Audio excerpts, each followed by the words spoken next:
Welcome to Boys in the Hood TV. Today we're going to discuss a 190 East Coast Crip who will be sentenced to life in prison for murdering a Rollin 40s Crip. Nicholas Kelly was born and raised in Carson. He will be raised in the 190 East Coast Crip neighborhood. Now the 190s are a part of a larger collection of Crips called the East Coast Crips, located in East South LA. Now there are 13 different East Coast Crip sets, like the 5-9s, the 6 Deuce, the First Street, 9-7, 11-8s, and others. Now the 190s are the largest Crip gang in the Carson area. They beef with all Carson Pyrus, Stevenson Village Crips, Compton Pyrus, and others. Now the 190s have two main cliques, the Del Almo Block and the Young Bastards clique, also known as YB. Now the Young Bastards were known to be extremely violent and reckless. In 2003, a Young Bastard member by the name of Tiny Killer D was responsible for killing a 19-year-old college student named Nicole Williamson right in front of her parents' house. Her family's home was located right in Centerview Pyrus neighborhood. Schooler was gunned down outside her Carson home. Her 13-year-old killer convicted. The corner of Sherman and Ambler in Carson has never been the same for the Williamson family. It doesn't make any sense at all. Teresa Williamson's daughter Nicole was gunned down here, feet from their front door. Now Kelly, coming from this same clique of the Young Bastards, was known to be wild and act off impulse. Now Kelly would tell one of his homies about some Pyrus that he ran into. Kelly would find out that an OG from Centerview stayed on Termont, right in a hood. Kelly would go on to say, "Cuz, was that the same? Hey, peep this, cuz. It's an OG nigga from the shoes that stay on Termont, up in the hood, cuz. And I was walking around one day, cuz. I blew the fuck up. It was a young nigga from the shoes, cuz, sitting up in the car with the OG nigga that stay on Termont, up in the hood." And Johnson replied, "On the west side? Yeah, he was rolling a blunt and shit, cuz, and he got hurt. I took my ass to the house. I got the 30-30, cuz. I had so much shit to do in the hood, cuz. I was getting ready to clean that motherfucker up, cuz. That shit was about to be a slob and die roof free, cuz. I was gonna clean that shit up, cuz, on the hood." Now this hot-headed behavior from Kelly will get him into trouble later on. But in December 2003, he will be arrested by police after giving a false ID while being detained. Now he will be found guilty and will be given probation, but he would spend 3 days in county.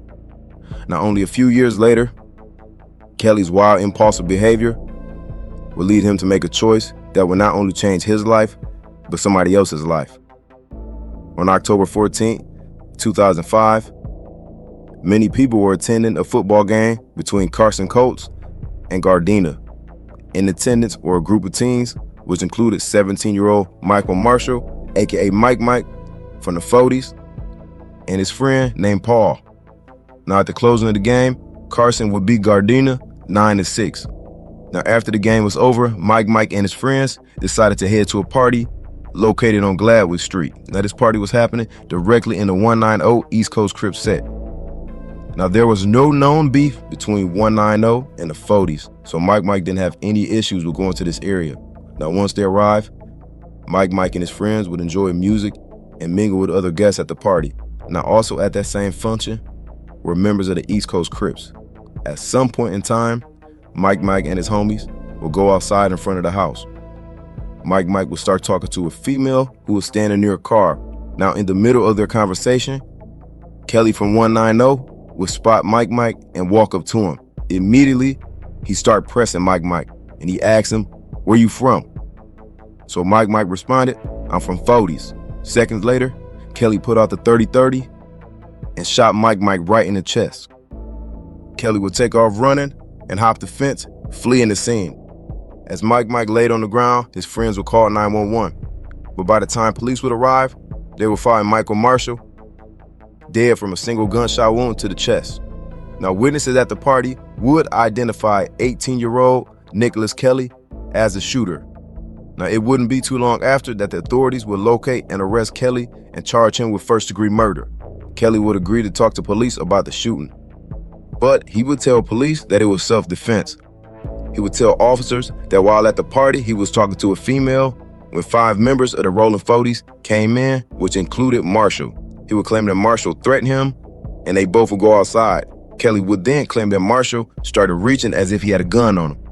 So in fear of his life, Kelly claimed he put out his gun and then he shot Marshall. Now also while in custody, Kelly would talk to 190 Crip Javier Johnson, which would be recorded. Kelly would tell Javier that he had lied to the police about Marshall approaching him, and that the truth was, on that day, he was just on some gang-banging shit the moment that he saw Marshall. Now, during his trial, the prosecution would play this recording between Kelly and Johnson for the jury. Now, the prosecution would have their expert witness, Sergeant Reynolds, take the stands, and Reynolds would interpret what Kelly meant by on some gang-banging shit, and Sergeant Reynolds would tell the jury that it simply meant that the story about the self-defense wasn't true, and that he went looking for trouble when he saw Marshall. Now, the defense would argue against this, and in return, the defense would call Detective Lopez to testify about his interview with Kelly that night in custody. The defense would argue that the information collected during the interviews were proof of the self-defense theory, that the victim, Marshall, and his friends came looking for Kelly and threatened his life. So in return, Kelly had no choice but to defend himself against the 5 individuals. But the court would shoot down this as inadmissible hearsay. And by the end of the trial, Nicholas Kelly would be found guilty of first-degree murder. He would be sentenced to 50 years to life, 25 years for murder, and 25 years for firearm enhancements. And as of today, Nicholas Kelly, he's currently at Solano State Prison, serving out his sentence. I would like to thank everybody for tapping in, and I'll see y'all next time.